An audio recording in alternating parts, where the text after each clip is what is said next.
Stock market એ કોઈ સટ્ટો નથી, પરંતુ આ એક એવું વ્યવસાય છે જે તમારા રોકાણને સારી એવી જગ્યાએ રોકી અને ટૂંક જ સમયમાં સારું એવું પ્રોફિટ મેળવી શકાય તે માટેનું એક યોગ્ય સ્થાન એટલે સ્ટોક માર્કેટ.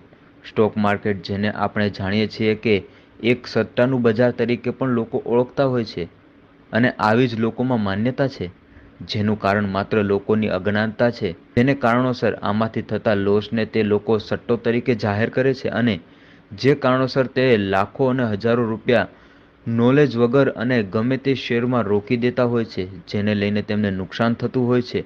પણ ખરેખર તો તમને સ્ટોક માર્કેટ વિશે અને તેમાં ખાસ કરીને આંકડાકીય ગણિત તમને ખબર પડી જાય તો આમાં સારું એવું પ્રોફિટ મેળવી શકો છો.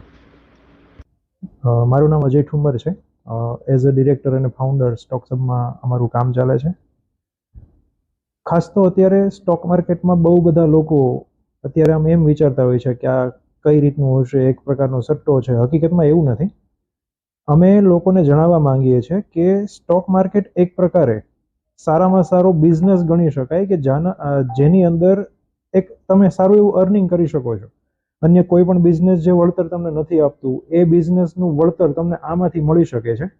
ધંધાકીય દ્રષ્ટિએ તમે જો આને કરિયર બનાવવા માંગતા હોય તો આ એક સારામાં સારી વસ્તુ છે. કારણ કે વર્ષોની પહેલા વાત કરીએ તો અમુક વર્ષો પહેલા તમારી પાસે સ્ટોક માર્કેટમાં કામ કરવા માટે કોઈ પ્રોપર એવો ડેટા નહોતો આવતો કે જેના થકી આપણે એનાલિસિસ કરી શકીએ. કોઈ પણ ધંધો કરવો હોય તો આપણી પાસેના આંકડા હોવા જોઈએ. દરજી જેમ માપ લેતા હોય, ફર્નિચર બનાવવાવાળા વ્યક્તિઓ પાસે પણ એના આંકડાકીય માપ હોય, એના આધારે બધું કામ કરતા હોય.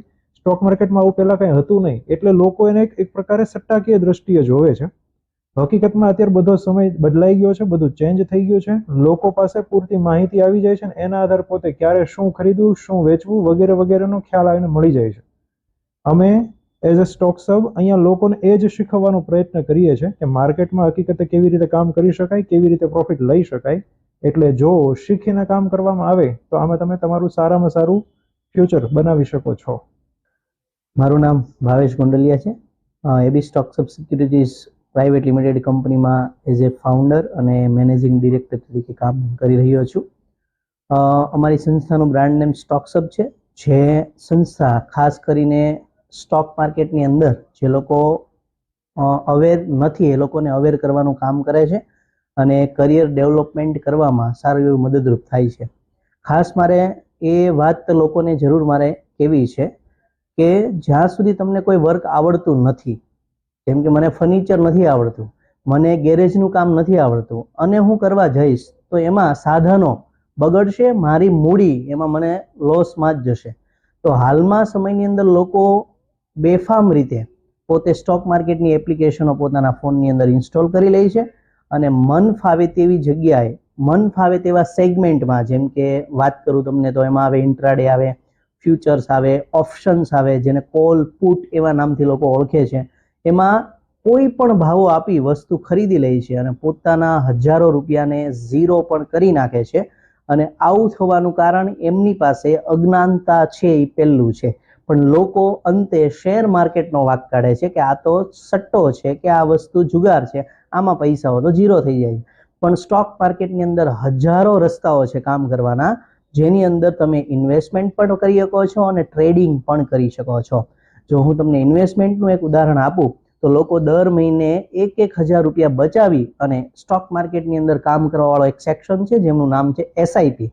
આની અંદર પણ જો તમે ઇન્વેસ્ટમેન્ટ કરો છો દર મહિને 1,000, 500, 100 રૂપિયા જેવી જેની સગવડ, આર્થિક રીતે જેટલું પણ ઇન્વેસ્ટમેન્ટ કરે છે તો અમુક વર્ષો અનુસાર એમને આ હજારો રૂપિયા, લાખોથી કરોડો રૂપિયાનો પ્રોફિટ આપી શકે છે. આવી વસ્તુઓ પણ સ્ટોક માર્કેટમાં છે. પણ જે લોકોને ખ્યાલ જ નથી કે આમાં કામ કયા કયા આવે, કેવી રીતે કરવા જોઈએ અને કરે છે, તો અંતે એ લોકોના ભાગે સ્ટોક માર્કેટમાં લોસ જ આવે છે અને એ વ્યક્તિઓ સ્ટોક માર્કેટને નેગેટિવ જ સમજે છે. ભવિષ્ય સ્ટોક માર્કેટની અંદર બહુ જ ઉજળું છે. એના માટે જે લોકો પહેલા સ્ટોક માર્કેટને સમજશે, શીખશે અને જો પછી એમાં કામ કરશે તો હાલની તમામ યુવા પેઢીઓ સ્ટોક માર્કેટમાં સારામાં સારું કરિયર ડેવલપમેન્ટ કરી શકે છે. અને ખાસ વાત તો હાલના સમયમાં એવી ઘણી અમારા જેવી ઘણી સંસ્થાઓ આગળ આવી છે જે તમને સ્ટોક માર્કેટના પાયાથી લઈને એડવાન્સ સુધીનું તમામ પ્રકારનું નોલેજ પૂરું પાડે છે. કોઈ પણ બાળક ડોક્ટર બને છે તો એના પહેલા ધોરણથી માંડી અને એના MBBS સુધીની ડિગ્રીઓમાં કરોડો રૂપિયા, લાખો રૂપિયાની ફીસ ચૂકવતા હોય છે અને પછી એ ડોક્ટર બનતા હોય છે. તો સ્ટોક માર્કેટમાં પણ લોકો એવું સમજવું જોઈએ, જો કામ નથી આવડતું તો એટલીસ્ટ કોઈ જાણકાર વ્યક્તિને માઇનોર 15,000 થી લઈને 45,000 જે અમારી ફીનું સ્ટ્રક્ચર છે એવું ફી સ્ટ્રક્ચર કોઈ પણ સંસ્થાનો હશે એ ફીસ પે કરી અને એને આમાં આગળ વધવું જોઈએ. એ ફીસ એને નુકસાનકારક બિલકુલ નહીં નીવડે. જો જેમને જાણકારી મળી જાય કે સ્ટોક માર્કેટમાં આવી રીતે કામ થાય તો એ 20,000 થી લઈને 50,000 સુધીની જે ફીસ ચૂકવેલી હશે એના બદલામાં એ લાખો રૂપિયા આ માર્કેટ પાસેથી કમાઈ શકે છે. Thank you. તો શીખીને જ કામ કરવું જોઈએ. આભાર.